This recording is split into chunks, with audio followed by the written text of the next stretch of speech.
안녕하십니까. 일요일 스튜디오입니다. 분위기가 굉장히 뜨거워서 이제 코로나는 확산되고 있지만 여의도를 둘러싼 분위기는 이제 종목도 확산되면서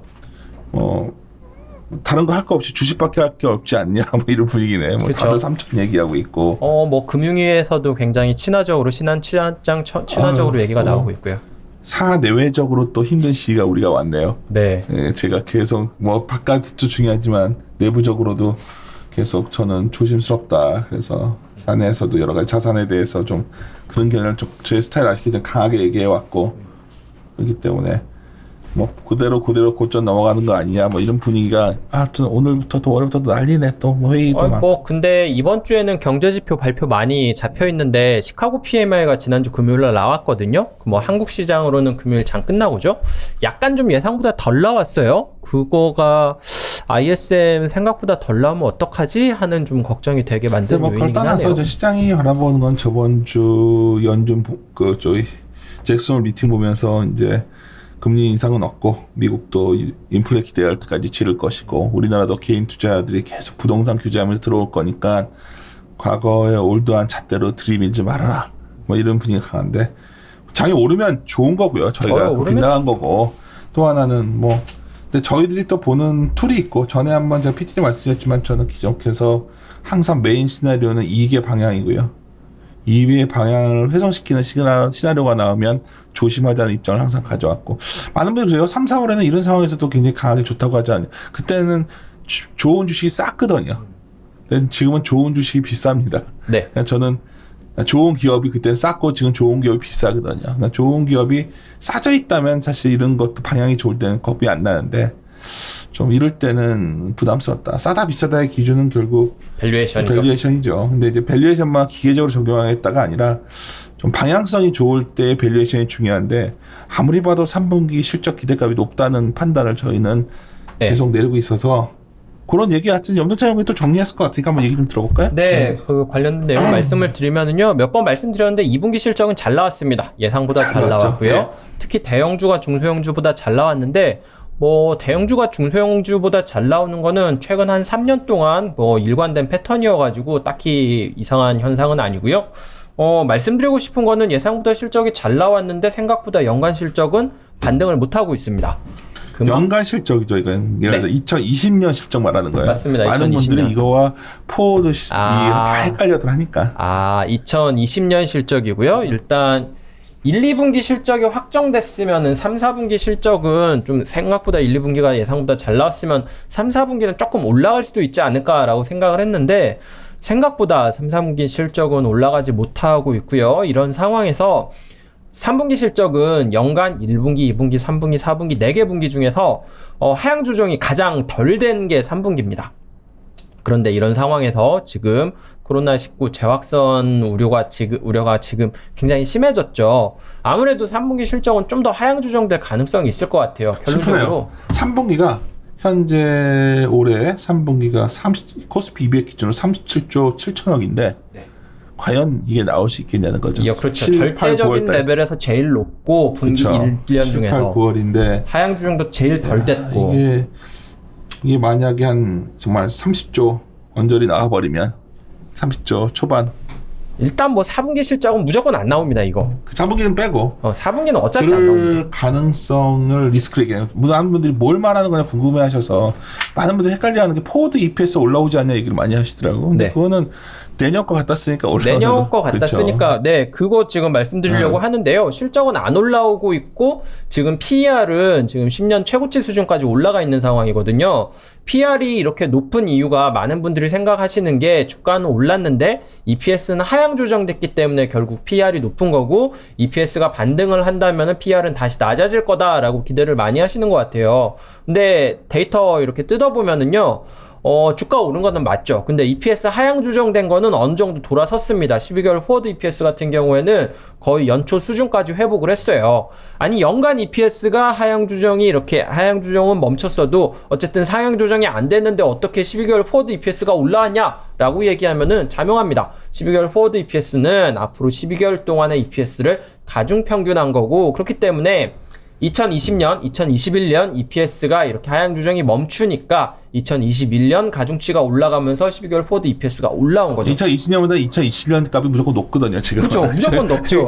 가중평균하니까 높아진 거지. 거기다가 2020년에 비해서 2021년은 하향 조정을 좀 덜 했거든요. 당연하죠. 올해보다는 내년이 피해를 덜 입을 거다라고 다들 생각을 하고 있는 거죠. 저번 주에 또 주말인데 또 누가 장문에 저한테 메일을 보내셨는데 반등시 매도하라고 해서 매도했는데 주가가 올라와서 불안해서 견딜 수가 없다고 막 뭐 너무 불안해들 하시더라고요. 근데 좀 시장 거리를 주셔도 되는데 그럴 때는 현금 좀 확보하시면 굉장히 안전부절 하시는 것 같아요. 왜냐면 이러고서 이제 확 날아갈까 봐.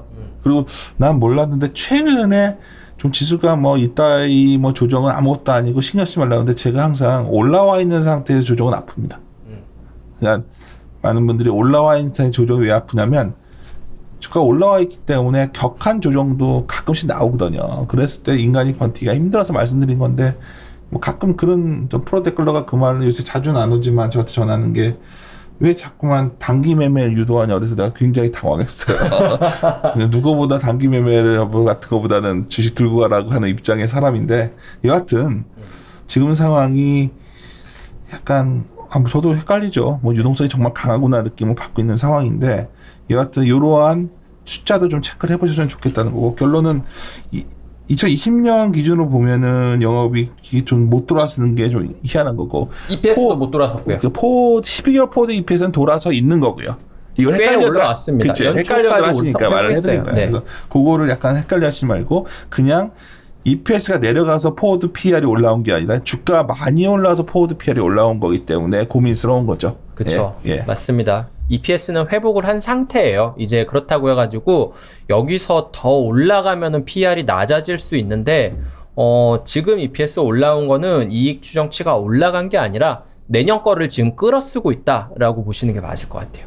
이 정도면 이해들 하셨겠지. 네.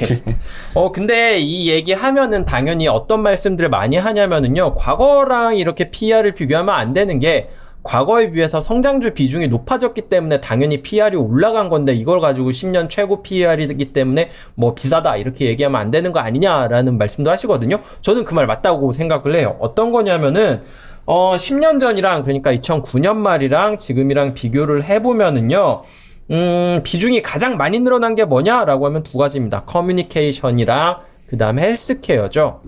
헬스케어는 아시는 것처럼 제약 바이오 비중이 굉장히 많이 늘어났고요. 그 다음에 커뮤니케이션 같은 경우에는 두 가지 이슈가 있죠. 첫 번째는 이제 소프트웨어 기업들의 이렇게 주가가 많이 오른 게 첫 번째고요.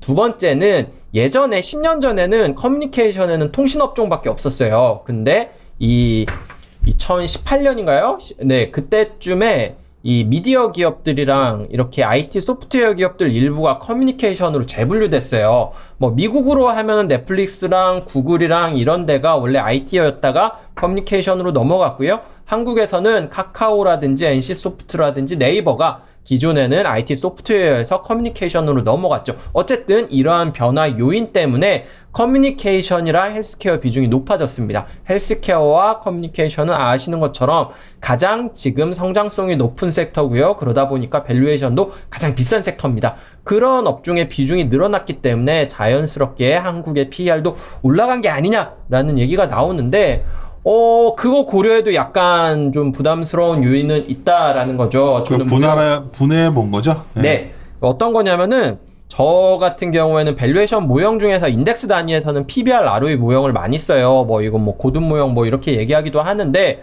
어떤 거냐면은 결국 PBR이라는 게 ROE의 함수기 때문에 ROE가 높은 기업이나 섹터나 시장일수록 PBR도 높아진다라는 거거든요. 뭐 이렇게 그 분해를 해가지고 뭐 만드는 거 있기는 한데, 그거는 뭐 굳이 여기서 설명을 드리기는 어려울 것 같고요. 말씀드리고 싶은 거는 지금 주가가 PBR이 ROE에 비해서 굉장히 높은 시장이라는 거죠. 뭐 물론 이게 성장주의 비중이 늘어났기 때문에 ROE가 낮음에도 불구하고 PBR이 좀 고평가 받는 게 아니냐 이런 말씀을 하실 수도 있을 것 같아가지고 섹터별로 나눠서 봤어요. 어떤 얘기냐면은 헬스케어 커뮤니케이션 이 설명 안 되는 거 맞아. 오케이. 그렇다면은 헬스케어 커뮤니케이션 빼고 과거에도 그렇고 지금도 그렇고 PBR과 ROE의 모형이 굉장히 잘 맞는 업종이 잘 맞아왔었던 업종들 있잖아요. 섹터들. 그런 데들 지금 그러면은 이론 PBR이랑 그 실제 PBR이랑 괴리율이 얼마나 되느냐.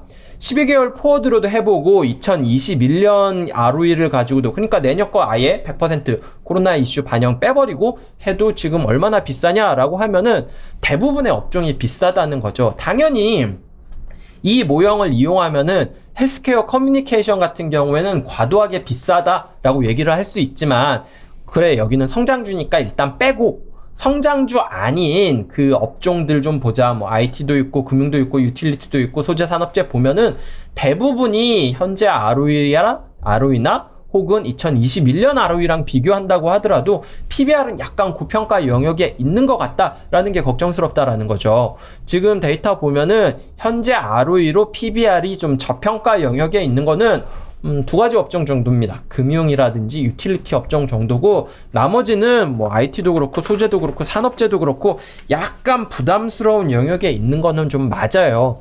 성장주를 차치하고 나서라도 좀 밸류에이션은 부담스러운 영역에 있는 업종들이 좀 있고 이런 상황에서 EPS는 돌아서지 않고 3분기 실적도 쉽게 돌아서기 어려워 보이기 때문에 지금은 조심하는 게 맞을 것 같다라는 게 결론이라는 거죠. 지금 뉴스 볼 때 확진자가 나왔네요. 네. 뭐 이렇게 많이 좀 줄어가지고 또 시장에서는 또 좀 기대감들을 쓸 텐데 여하튼 들어보면 PDR ROE로 보면 요즘 이거 굉장히 이런 얘기하면 올드하다 그래. 아이고 커뮤니케이션 네. 헬스케어는 올드하게 보면 안 되죠. 그러니까 여기를 빼고 이 과거에 좀 그 R스퀘어라고 하는데 그거 뭐라고 하죠? 설명력 높았었던 업종들 경기소비재, 소재, 에너지 이런 데 봐도 지금 조금 고평가 영역이긴 합니다. 이거를 심지어 2021년 실적을 가져와도 조금 비싸다는 거죠.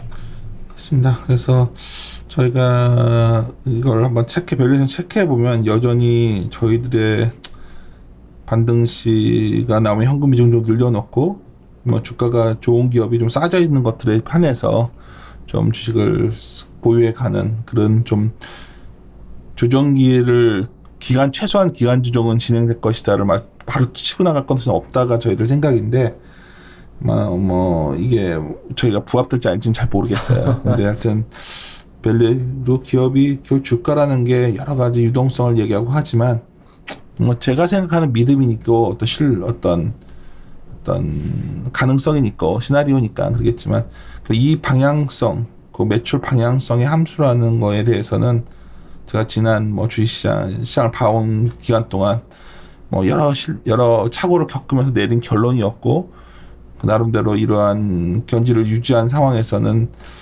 나름대로 주가와 많이 부합해 왔다. 어떻게 본다면 지난 3, 4월에도 주식을 들고 가자고 마빈 얘기하면서 할 때도 방향성을 봤다고 말씀드렸던 것처럼 아무리 코로나 확진 수가 오늘 좀 줄어도 우리가 이렇게 모빌리티가 줄어드는 상황에서는 경제 및 기업 실적이 못 따라줄 것이다. 뭐 이 아주 단순한 사실 때문에 저희가 말씀드리는 거니까 저희가 바라보는 이러한 프레임이 굉장히 올드하고 안 맞는 거라면 저희들이 잘못 본 걸 거고요. 그러니까 그냥 그렇게 이해하셔야지 뭐 쟤네들은 저렇게 보는 게 맞냐 틀리냐 얘기는 안 하셨으면 좋겠어요. 그냥 그렇게 봐왔고 또 지금도 그걸 중심으로 저희들은 계속 데이터 업데이트를 하고 있는데 그런 과정 속에서 또 3분기 숫자에 대한 계속해서 신뢰가 떨어진다 얘기를 드리는 건데 어떻게 하냐 물어보시는데 그래도 많은 기업들의 데이터를 접하는 편이고 만약 여기서 3분기가 이 호스피 200 기준으로 한 37조? 야 이거는 아무리 이건 확실하게 이건 절대 안 나옵니다.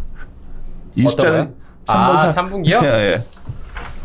3분기 나왔으면 좋겠는데 그렇지. 이게 나와주면 연간으로 얼마 나오지? 하여튼 이게 나와야지 이제 120조 정도 나오죠. 근데 4분기가 안 나올 거는 거의 자명하니까 역성장은 뭐 거의 역성장은 너무나 뭐 당연한 거고. 그러니까 야 이렇게 말하면 또 그러지만 뭐 이게 너무 뻔한 숫자가 보이니까 반등시 좀 현금비 좀 늘리자 얘기하는 말씀드리는 거니까 이거 그 정도로 좀 이해해 주시면 좋겠고 자꾸 저한테 유동성 얘기를 하고 뭐 한국에 뭐 3,500 막 다들 그러시는데 악플에 상처 많이 받으셨나 보네요. 아니 전혀 상태. 사람들이 너 내 성격 모르냐? 그냥 너무나 막 절박하신 분들이 많은 것 같아서. 아니, 요즘은 그런 분들 없어요. 염차장이 또 잘못하고 있는데 이제는 우리가 호흡하는 사람들이 많아져서 나름 굉장히 고민한 거야. 그래서 센터장님 뭐 이런 거야. 저희당이 뭐 댓글에도 있었던데 그렇게 보시는 방법도 이해가 가지 마 이렇게 꼭 하고. 근데 그래서 왜 그런가 봤더니 최근에 유동성을 갖고 설명하신 분들이 되게 많은 것 같아요. 맞아요. 예, 그러다 보니까 저희도 검토한다는 말씀인 거예요. 그래서 유동성을 갖고서도 고민을 해봤는데 제 고집이나 보죠. 이거는 항상 저희 담당자들한테 그런 것보다는 우리가 할 수 있는 걸 갖고 데이터를 갖고 해야 된다가 제 지론이기 때문에 아마 이 모든 것에 만약 좀 저희들의 방향 여전히 최근에 자꾸 보수적으로 보고 장 좋은 날도 전화 오면 아주 맨날 똑같은 얘기 기자분들이 인용도 안 해주더라고. 전화 오면 내가 저희는 올라오면 현금비 좀 확대하라고 하고 장이 거갈가서 근데 이제 그다음에 기사가 안 나와 있어. 그러니까 재밌는 얘기인데 하여튼 그래서 이걸 이해해 주셨으면 해서 말씀드린 거고 전혀 우리 이제 이리 온 청취자분들은 진성들만 남으실 것 같아. 더 확장도 안 되고 그냥 얼마 전에 악플 봤는데. 그래 또 악플 나왔냐? 잘 안 보이고 무슨 악플이었는데 또 내 욕하는 거였어? 네. 그래? 잘 안 봅니다. 네. 또 가서 봐야겠네. 알겠습니다. 예, 마무리 짓도록 하겠습니다. 네, 함께 고민하시죠.